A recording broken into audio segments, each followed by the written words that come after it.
What's up, everybody, and welcome back to Fireside Giants. I'm your host, Anthony Rovardo, joined by my co-host, Alex Wilson. Obviously, the Giants are 0-2. It's not a lot to be happy about with this team. A very disappointing loss yesterday, but we do want to highlight one big silver lining from that performance in yesterday's game, and we're going to react to a few more storylines coming out of that game. Obviously, I'm sure many of you saw our reaction video yesterday. A lot of angry ranting, a lot of raw emotions coming straight out of the game. We've had some time. We've cleared our head a little bit. We slept on it. Have some things that we want to say on yesterday's game. Kind of discussing a little bit more about the defense, maybe a little bit more about Dable, and also just Malik Nabers, guys, absolute superstar. But the main crux of this episode today, the main meat and potatoes, is going to be Dru Phillips. I can't wait to talk about this kid because he has looked like a star through 2 weeks of the season. He only had 16 snaps in week 1. That bumped all the way up to the 60s in week 2. 12 tackles, 2 tackles for loss, a sack. Kid was playing out of his mind against the Commanders, and I'm really excited about him, excited about Nabers, and kind of just excited about this entire rookie class, Alex. So ready to go ahead, dive back into this week 2 game, kind of talk about, again, some of those things that we're not super crazy about, and then also talk about Dru Phillips, somebody that we're really happy about. So how are you doing today, Alex? How are you feeling after yesterday's loss, and what's kind of gnawing at you after coming out of yesterday's game? Gnawing at me. Well, I could go on for a long time about what's gnawing at me, but listen, reflecting on yesterday's game, guys, the Commanders are one of the worst teams in football. We just lost to them. We are one of the worst teams in football. Again, by week 4, I expect half the fan base to be pretty much clocked out, on this team. And it's kind of like been the MO for us, Anthony, the last couple of years. By week 4, everything kind of declines. Everyone starts losing interest. Everyone starts looking to the draft. I think this week we'll get back into doing our weekly quarterback scouting from the college games. Again, Cam Ward looked phenomenal. There's been some really, really great standout performers, some risers. Shadur Sanders, my friend, you are now undraftable for the nonsense he's been pulling.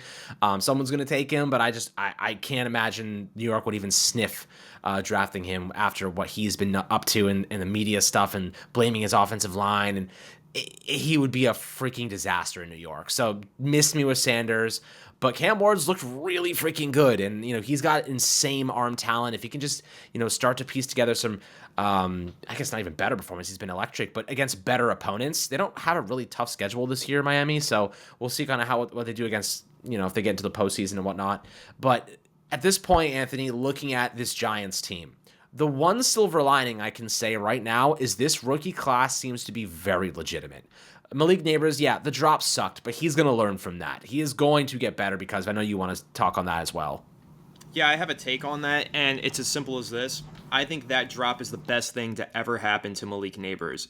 It sucks because the Giants lost the game, not because of the drop. They lost the game for a lot of other reasons that we unpacked yesterday, but ultimately he had an opportunity to win the game for his team. He made one mistake, and it cost them.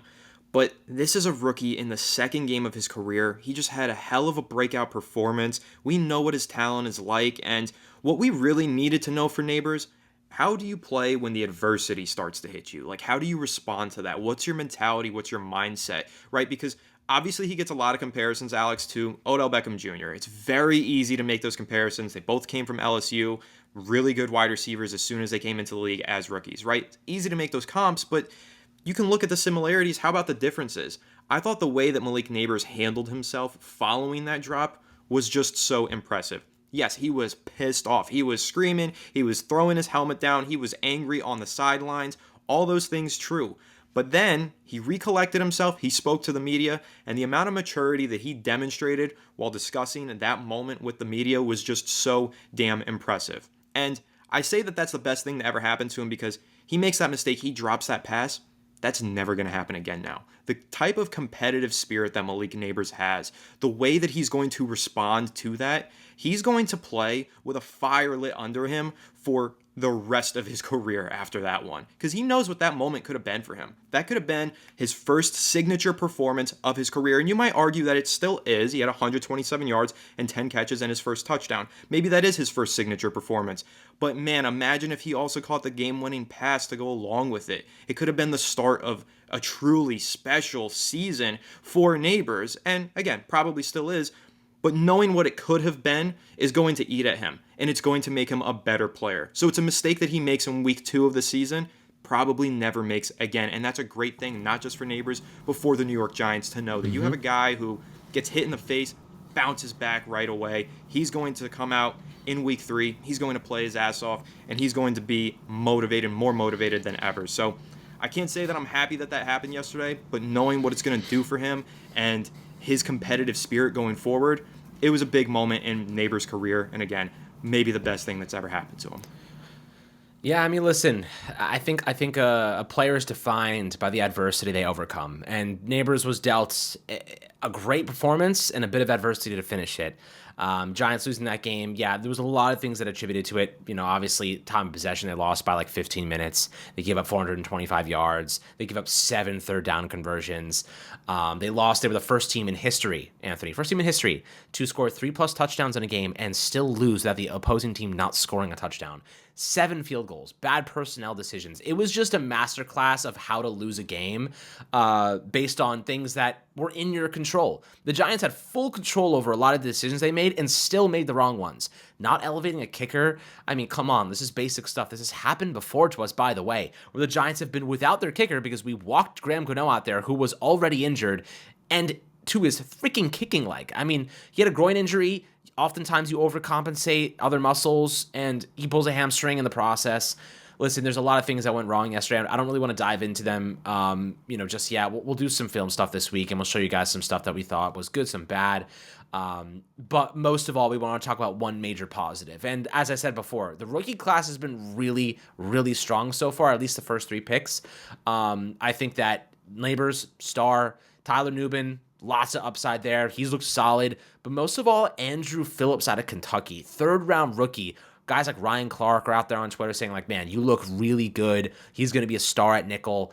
This guy, Dru Phillips, does not care if it's Derrick Henry or Zay Flowers. He is firing out of a freaking cannon. I've never seen a player, that's not true. I've seen many players that are willing to do stuff like this, but specifically a rookie with this type of mentality, he doesn't care about business decisions. His only business decision is freaking hitting the crap out of whoever has the ball.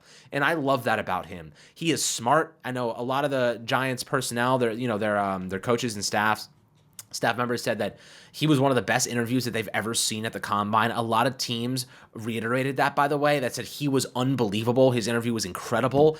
But he doesn't just pair intelligence with intangibles. He does it with the tangible stuff too. I mean, he is just a force of nature in the run game. To be a good nickel, you need to be a force of nature in the run game. That is why Cordell Flott is not playing there anymore. That is why Nick McLeod and they have not tested. Darnay Holmes is not on this team because Dru Phillips has walked onto that field and done a job. He is forcing fumbles. He had a sack yesterday, another tackle for a loss, 12 total tackles, including 7 solos. The dude was playing like a linebacker, but he's only like 6 foot, maybe, I don't even know, 200 and something pounds. Like, he's a smaller dude. But I'll tell you what, he plays with the mentality of Bobby Okereke. He plays with the mentality of like Fred Warner.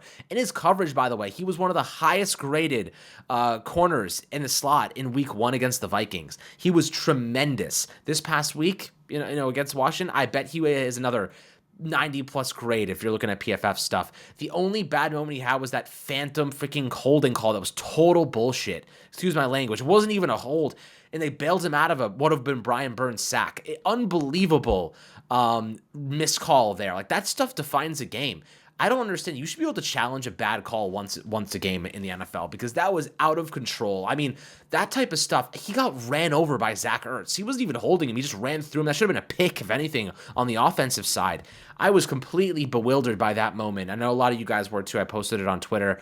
But Dru Phillips, man, 2 weeks. It's too early to say he is a star, but he's budding.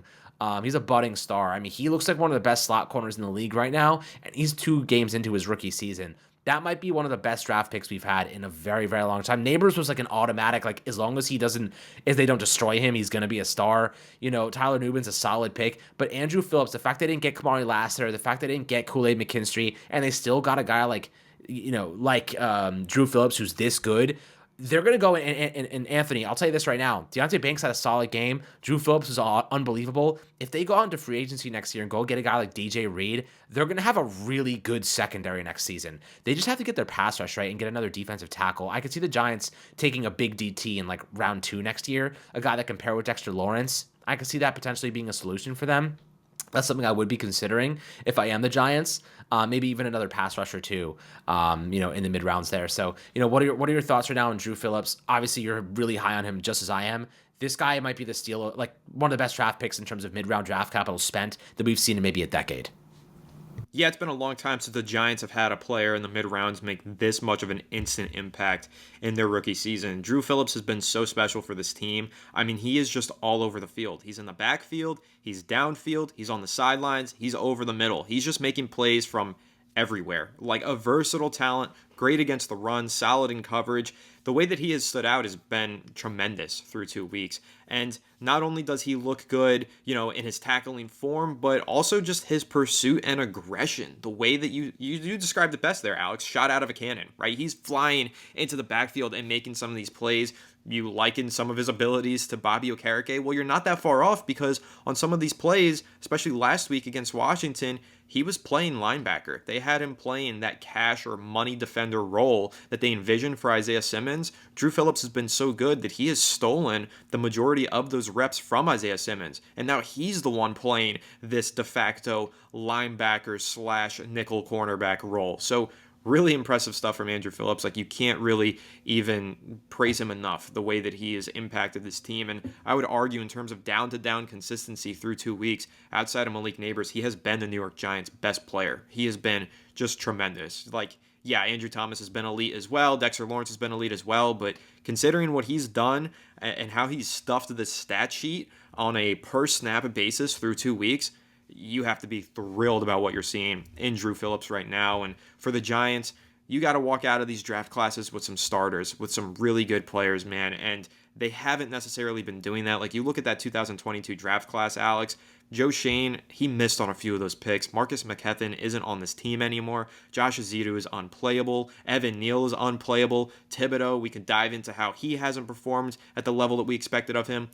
Dane Belton's a backup. That 2022 class has not become what we needed it to be. But this 2024 class is looking really good. And it's early. It's only 2 weeks. But I think we all know Nabers is going to be a stud, right? And Dru Phillips bursting on the scene in the way that he has, it would take a lot to go wrong for him not to become a long-term stud for this team, because he has been so good. I'm really just impressed with everything that I've seen from those two players in particular.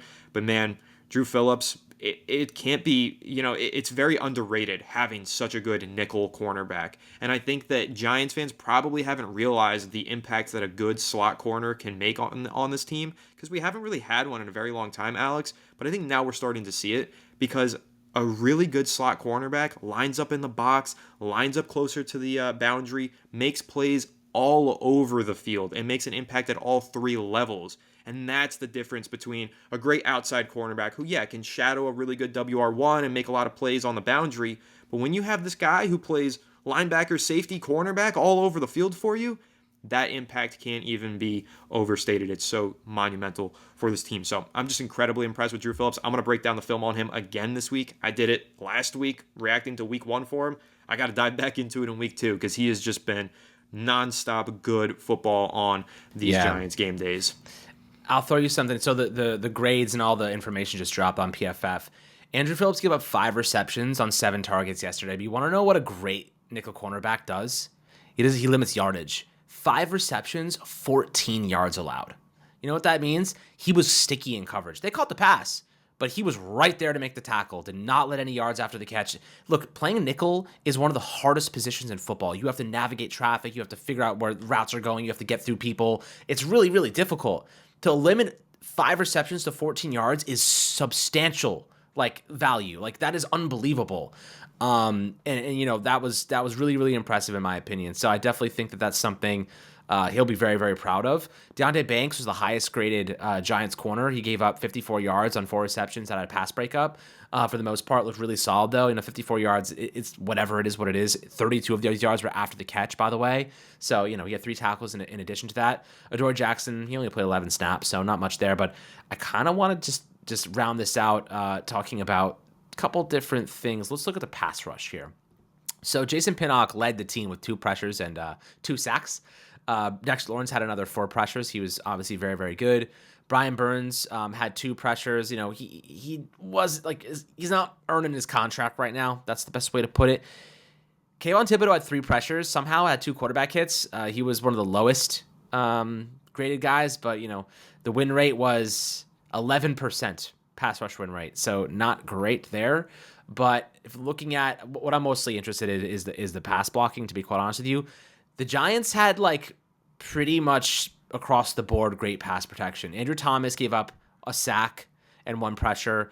John Michael Schmitz maybe had the best game of his career. He gave up 2 pressures, but was really, really solid. John Runyon didn't give up a single pressure. Jermaine Illuminor gave up 2 pressures, and Greg Van Roten gave up 2 pressures. In total, they gave up 2, 4, 6, 7 pressures and 1 sack in that entire game.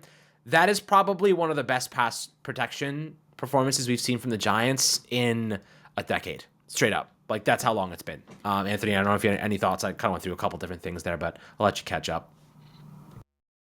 No, I mean, I really love the point that you brought up about Andrew Phillips and his ability to stick with them in coverage and make the tackle immediately. You don't want to see your nickel cornerback surrendering a ton of yards after the catch. And when you look at Dru Phillips, he was pretty much right there on a lot of those plays, and he made the tackles. He was very impressive. And I don't know, he had a longest reception on the game, Alex, of 8 yards. That's it.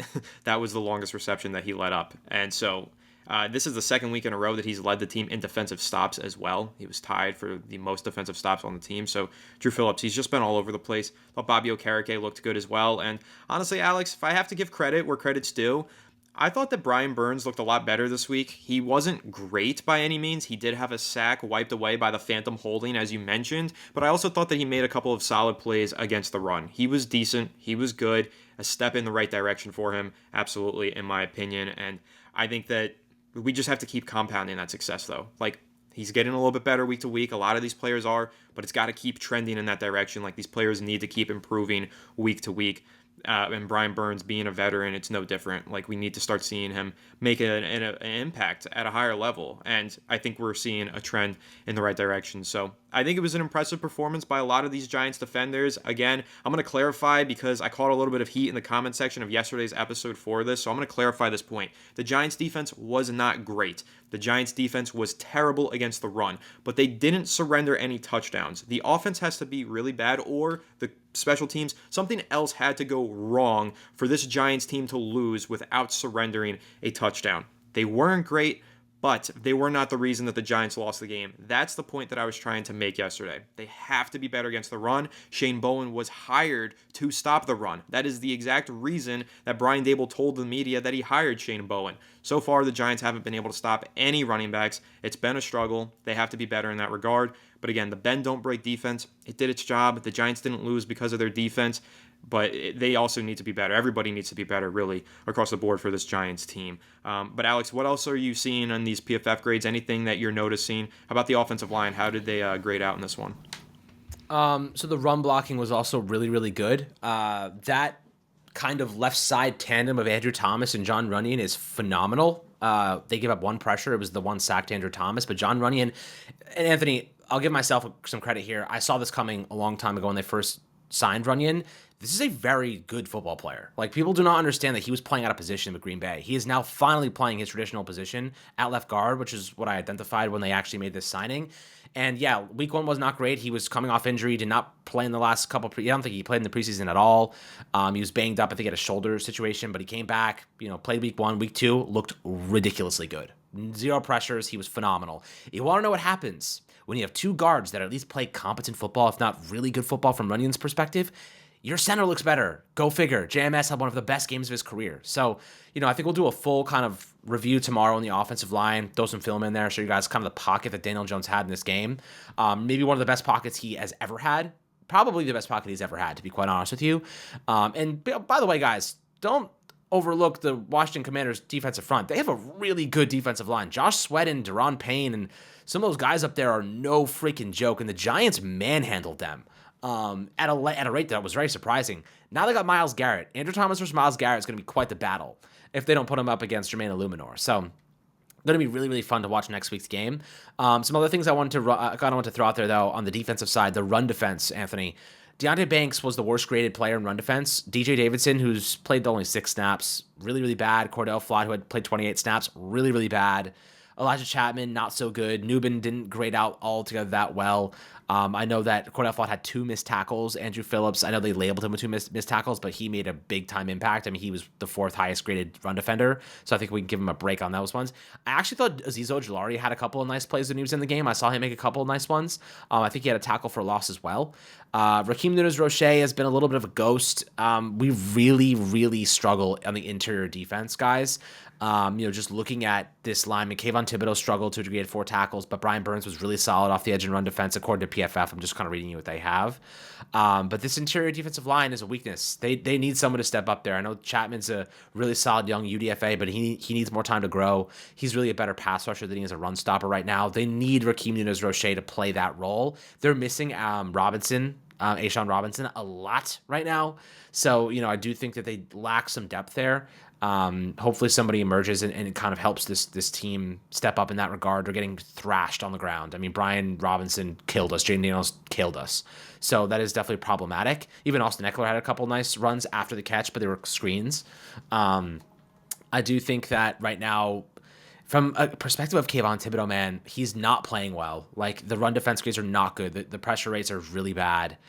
I wouldn't be surprised if Azeez Ojulari started getting some snaps there, a little bit more action as the season progresses, and that's okay. Like, let those guys compete. We need the best man on the field right now if they want to win football games. So, Kayvon Thibodeau's been a bit of a ghost. They're going to obviously not saying to bench him by any means, but I think Azeez Ojulari should get some more playing time. He looked pretty good in run defense, had a couple of good moments, so I'd like to see a little bit more of him at some point. I'm still saying this, like, Kayvon Thibodeau is going to get 90% of the snaps. I'm just saying, like, maybe you give Z's 15%, maybe you think it's 85-15 or 80-20, something like that.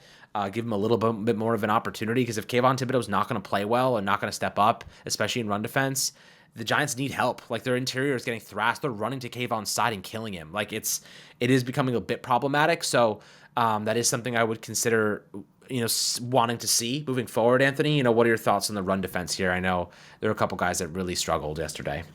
No, like I said earlier, the run defense was tough. I mean, they were letting up a lot of big plays on the ground. Brian Robinson had the game of his life. That was the best performance of his career so far. One thing that I'm curious about, Alex, you mentioned it. Deonte Banks had the lowest run defense grade of any Giants player yesterday, but he also wasn't credited with any missed tackles, and he was credited with one run stop. So I'm going to have to take a look at the film in the All-22 and see what went wrong for Deonte Banks, but he had a 78.1 tackling grade, 72.4 coverage grade, 29.9 run defense grade. This is where PFF grades, listen, they're subjective at the end of the day, and the PFF graders will tell you there's a lot of variance to these grades. I do need to take a look. Maybe he just wasn't doing his run fits properly and he missed a few assignments and it sprung some big runs. That's totally possible.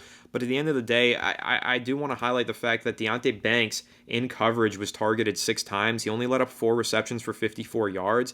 Now, that did lead the team. 54 yards is the most surrendered by anyone in coverage on the Giants yesterday, but that's not a whole lot of yardage. That's a pretty good number right there. 4 for 6, 54 yards when going up against the team's number 1 receiver, and Terry McLaurin also had a pass breakup.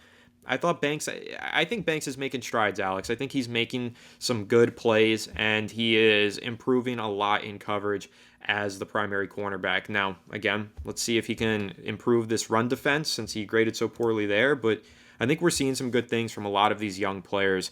But in terms of the run defense, something has to get fixed, like, immediately. Micah McFadden was great at times yesterday, but, he had missed tackles. He missed that sack.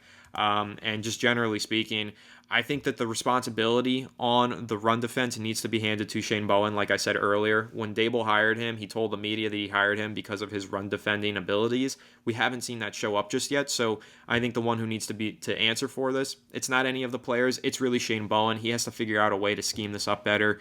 Whether you're putting more linebackers on the field and getting out of the nickel and dime packages, whatever you got to do, Giants have to be better against the run. If not, it is something that will come back to bite them.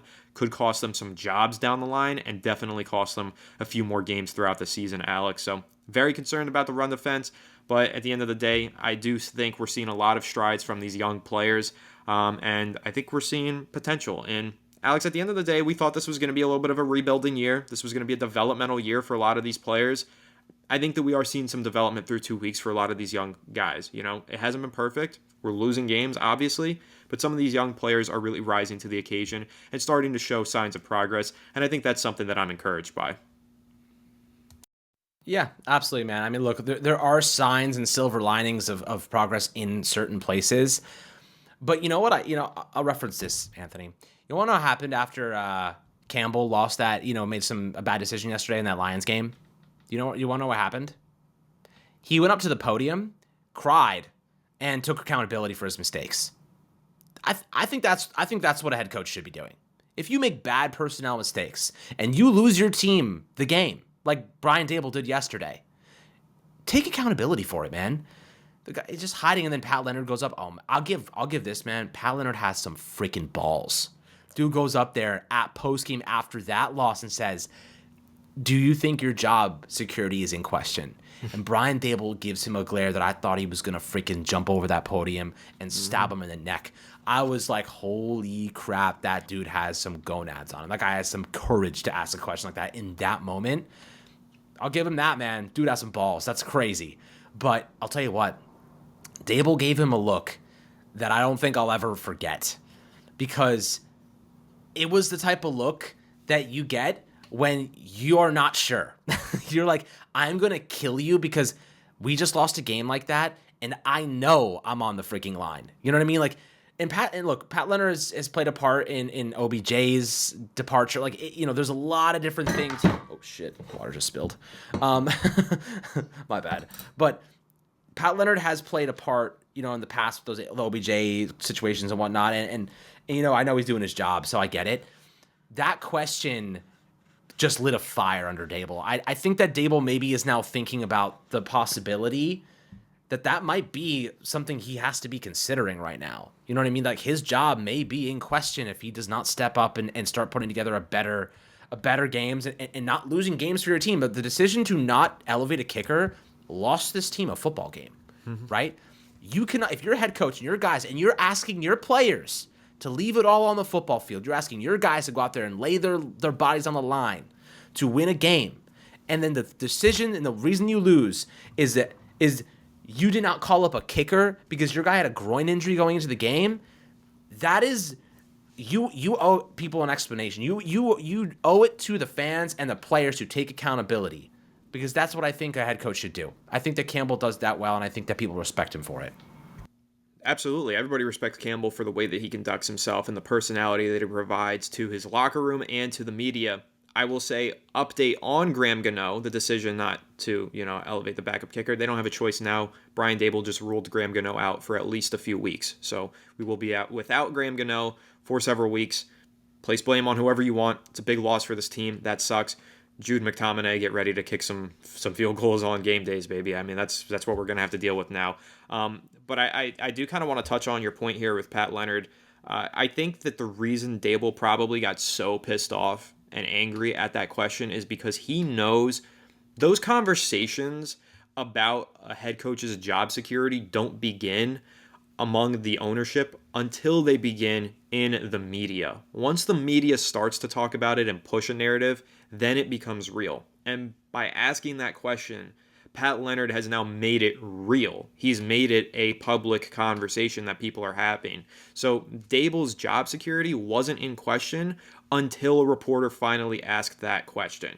And now that it's been asked, it's out there. People are wondering, is there any sort of job security question marks surrounding Brian Dable? Now ownership is going to have those question marks. Now Dable is on the line. So I think that's probably why he was so pissed off, because it was more of a sense like, no, I wasn't worried about it, but now that you asked it, I have to be worried. And so I think that the main thing we have to keep an eye on here, how does Dable respond? Now your back is really against the wall. We said it was against the wall going into the season. We said you're going to go down swinging. Well, he's been swinging and he hasn't been connected on those punches. So now that question has been asked and his job security is officially in question on the back page of the New York Post and everywhere else, how does Brian Dable respond? Former head coach of the year in 2022, won a lot of games with a team that shouldn't have won those games. Now you're here 2024, 0-2 start, staring down a really bad schedule. How do you respond? Do you pick up some wins down the stretch? Ultimately, that will decide Brian Dable's future with the New York Giants. So really important times here for the New York Giants, Alex. I think I'm about ready to wrap up here. Again, final takeaways: Dru Phillips, stud. Malik Nabers, stud. A lot of question marks just about everywhere else, and we'll see ultimately how it goes. But do you have any closing thoughts here as we wrap up the discussion on Dru Phillips and the Giants' performance yesterday? Yeah, I mean, listen, Dru Phillips would love to see him keep staying healthy. Took that hit from Austin Eckler and left the game for a couple plays. Came back quickly after clearing the concussion protocol. So staying healthy, being him, really, really impressed with him so far. Listen, I said this during the preseason. I said this during the offseason. This team has the look of a rebuilding team, right? They have the look of it. And the problem with that is that we're going into year 3 of the rebuild. And the Giants are as bad as they've ever been. Right? That is a reflection on the coaching. That is a reflection on the decision making. And this is Joe Schoen's team, guys. This is not Dave Gettleman's roster. The only player left over here is Darius Slayton and Daniel Jones and Andrew Thomas and Dexter Lawrence. Those are the only guys left from that regimen, right? Two guys, right? So 2 guys who are actually good football players, and Dexter Lawrence and Andrew Thomas have been left over out of maybe the 100 players that they got. 2 of them are remaining since then. That is a freaking embarrassment. This is a brand new roster across the board, right? Every single player here is new, aside from those 2 players. Darius Slayton's the other holdover. He's good, not great. He'd be good on a better team, on a different team. And by the way, they're trading Darius Slayton. Don't get it wrong. He's going to be traded this season. There's no shot the Giants are holding on to him because he's not going to sign here next year. I think he's being traded for sure to a team that needs a receiver. The only reason that I can't say for certain is because this team seems to have zero interest in putting Jalen Hyatt on the field. Like, they don't trust him. At that point, if they're losing that much, if they're playing, it doesn't even matter. Like, Slayton's not even getting the ball. Might as well just have Jalen Hyatt run freaking cardio out there anyway. You know what I mean? Like, just be out there. See if he can get better in real live action. I think that right now I'm entering the stage of I think the Giants are playing Darius Slayton a lot and not Hyatt because they're trying to bolster his stock. So that way when they do trade him, they can get something from him. You know what I mean? Maybe a 5th rounder at this point they're looking at for Slayton. That's kind of what we're... And look, I'd rather get a 5th rounder, get a Tyrone Tracy or whatever it might be, than let Slayton walk in free agency. We cannot make the same mistake twice. They have to, trade some of these guys if they're not. There's obviously guys that are not tradable. I think Slayton's one of the only few pieces that has an actual value right now. That's in a contract year, so I do think he will be moved. But with that being said, this team has the look of a rebuild, but it's year 3, man. This team in year 3 of a rebuild, you're supposed to be winning football games, and the Giants are losing to one of the worst teams in the league in the Washington Commanders, who have one of the worst defenses I've ever seen, especially in the secondary. So, that's where we are. And it's a reflection of Joe Schoen. It's a reflection of Brian Daboll. It's a reflection of Shane Bowen. It's a reflection of management ownership. They are walking a tightrope, and they are wobbling very, very much. They're not strapped in, man. They're going to be plummeting to the bottom of a 10,000-foot canal right now if they don't step up and actually win some games here. And bad personnel decisions, if Brian Daboll is making bad choices and losing them football games, John Mara is going to lose his crap. He's going to fall off his rocker, bro. He's going to throw more chairs than I've ever seen. You know what I mean? This is going to be a very ugly situation if we're 0-7, 1-8 by the midpoint in the season, and we're sitting here talking about this team being 1-8. We're talking about the draft again. We're already talking about it. It's early in the season, but this schedule, Anthony, is ugly. It's really bad. Commanders were really our chance to build some momentum here, and now we're looking at a schedule where we play the Browns next week, the Cowboys in MetLife, and they beat the crap out of us in MetLife. The Seahawks, who, by the way, are not a bad football team. The Seahawks are 2-0. They beat the Broncos and the Patriots, and both those teams, I mean, maybe the Broncos aren't as good as us. I don't even know. We might be worse than the Broncos. And the Patriots are a well-coached football team. Very well-coached football team. So the Bengals are going to cook us alive. The Eagles are going to cook us alive. The Steelers are going to cook us alive. Then we play the Commanders and Panthers again, those 2 games. Maybe we win one of those games. The Buccaneers are going to kill us. The Cowboys are going to kill us. The Saints are going to put up 100 points on us. The Ravens are going to destroy us. The Falcons are probably going to be good at that point. This is going to be a very ugly season. And the reason I'm saying that, and I'm not trying to be pessimistic, I've always been trying to be real with you guys. If you guys want to say I'm pessimistic, that's okay. I'm just being honest and real because I think that's what you guys come here for. You guys don't come here for me to beat around the bush and spew bullshit in your ears and try to make it feel like it's all okay. This is not all okay, man. This is a reflection on the decision making at the top of the ladder. The fish stinks at the freaking head, man. It is ugly from the freaking top down. And I was talking to Anthony about this before. If the Giants clean sweep this front office and Brian Dibble is gone and Joe Shane is gone and Shane Bowen is gone and Mike Kafka is gone and Daniel Jones is gone, who do you trust to build this team? Who do you trust to go out and get you the quarterback that you need to turn this freaking thing around, right? Who do you trust to make that decision, right? There's one guy that I have a lot of respect for in this front office, and I said it to Anthony before we started when we were texting earlier. I really like Brandon Brown. I think that he is a tremendous asset to this organization. He is probably going to be the top in-house candidate to get this job, and he's going to be the top out-of-house candidate for a lot of other teams, as Anthony texted me. I think that he is a very good candidate. I think this is the Joe Shane and Brian Dable show. This is not the Brandon Brown show. Brandon Brown can give his 2 cents, but Joe Shane doesn't have to take it. You know what I mean? In fact, I think a lot of times he probably doesn't. I think a lot of times he does what he thinks is right. I think Brandon Brown is going to be a candidate for this job, and I think that if the Giants decide to move on from Joe Shane and Brian Dable, this team will, end up in the lap of Brandon Brown and probably like Mike Kafka the rest of the way. Like, that's probably what this team will look like. I don't think we're there yet. I think we have about, if we're 1-8 by the midway point, if we're a 1-2 win team by Thanksgiving, Anthony, I don't think it's crazy to think that John Mara might pull the trigger and go fire sale on this team and make some guys some interim guys, because how much worse could it be, right? How much worse could it be, Anthony? I really don't know. And I think that if Mike Kafka takes this team over, I think the first thing he's going to do is bench Daniel Jones if he's not already benched already. You know what I mean? I just don't think that I think if he wants to have a shot at landing a Giants job here or be with his team or even compete for and he gets injured, I'm not even going to go down this road. My brain is just firing in cylinders right now, but I know I kind of went on a little bit of a tangent to the side. But Anthony, this team is heading towards catastrophic levels I don't know how you come back from.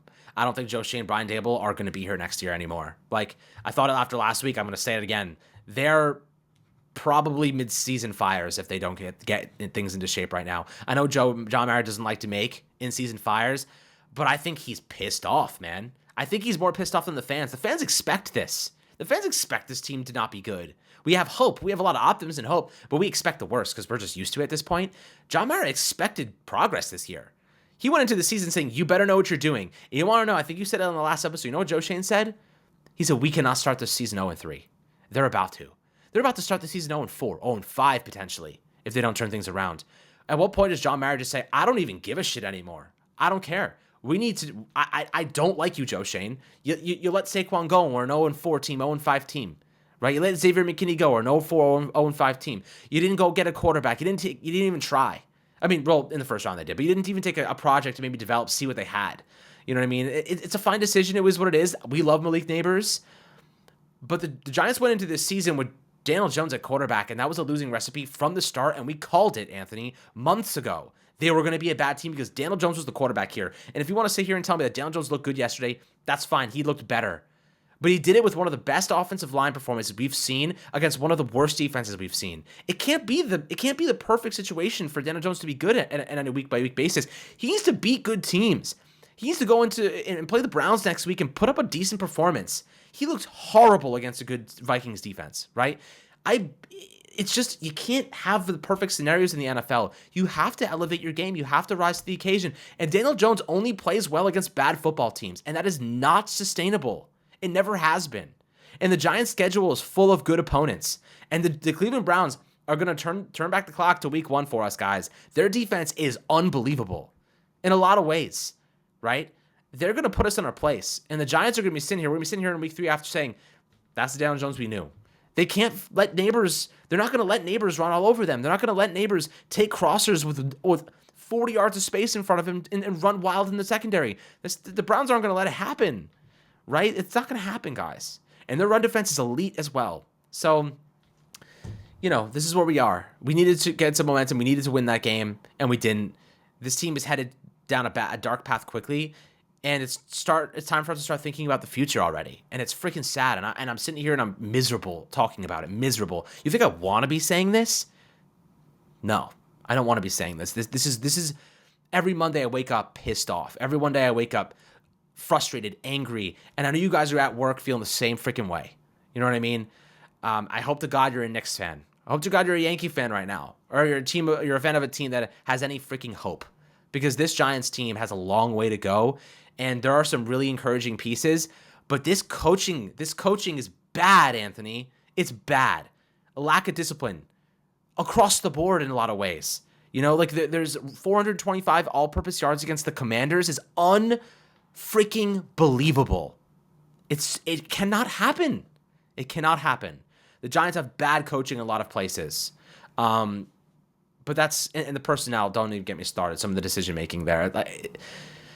It's frustrating, Anthony. It really is. And to get through the season, we're going to have to restructure another contract just to open up enough cap space to get through it. The bad things just keep on coming. Yeah, you know what I mean? They have to protect themselves moving forward. I don't know what that looks like, but I'm really sad. I'm really disappointed in this organization. Frustrating times to be a Giants fan. Listen, if they pull off the upset win somehow as the underdogs against Cleveland next week, obviously the narrative will change and we will be able to talk about a better future for this team. But we are talking about a really grueling schedule upcoming, starting with this Cleveland Browns game. That's a good football team. They're not great, but they're a good football team, and right now the Giants are not a good football team. They have not proven to be. However, they found something that worked for them in week 1. Give Malik Nabers the football. Let him get to work. That's got to be the game plan going forward. Hope it's the game plan here in week 3. I just want to see more Nabers highlights, and I'm ready to kind of dive into more of the positives to take away from this game in the next coming days. Take a look at some of the film. Look at Malik Nabers torch some of these Commanders defensive backs.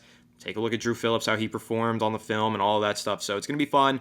At the end of the day, Giants fans probably going to start checking out of this team if they start 0-4, but I would encourage you, stick around on Fireside Giants because we're going to have a lot of great content upcoming throughout the season. If you made it this far into the video, welcome him back. Tibosaurus Rex has made his return to the channel. Make sure that you say what's up to Tibosaurus. If you made it all the way through the 40 minutes of this episode, you get a little special treat here. Hello from Tibosaurus. He'll be making his return to the channel and reappearing in episodes forthcoming. So that pretty much wraps this one up, though. Again, a lot of ranting, a lot of frustration being vented out here on Fireside Giants. What can you say? The Giants are just not a good team right now, and man, it's frustrating. I really wanted this to be a good season, and so far, so not good. So hopefully they turn it around as soon as possible. But without further ado, we'll catch you on the next one. Have a good one, and let's go Giants.